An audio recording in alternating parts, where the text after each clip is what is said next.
Just days before Italy will begin lifting its lockdown restrictions, healthcare workers held a demonstration outside of a hospital to voice their ongoing concerns over shortages of PPE. Health workers gathered outside the hospital with banners that read "Heroes" in the newspaper headlines, but treated like beggars, a play on a phrase that has become quite a symbol of hope.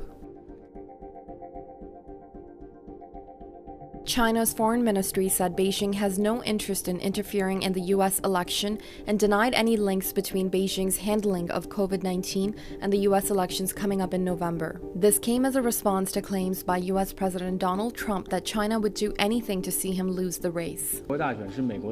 We've reiterated many times that the U.S. election is the U.S.'s own internal affair. China's not interested in interfering. At the same time, we hope the people of the U.S. will not drag China into its electoral politics.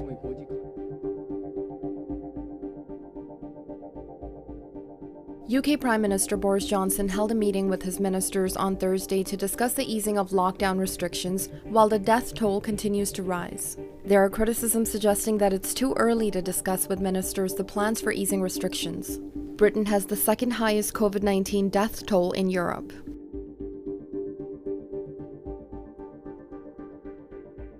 In Russia's capital, Moscow, people have started walking, driving, using public transport, even though the city remains under a strict lockdown until May 11th. The city has been the hardest hit area of Russia with over 3,000 cases of COVID-19. A dog named Winston in North Carolina has tested positive for COVID-19. According to the American Humane Society, Winston was living with a family of 3 who had COVID-19, and he apparently contracted the virus from one of the family members. Certainly, animals, pets, can get infected. Big cats in zoos have been reported to be infected with coronavirus.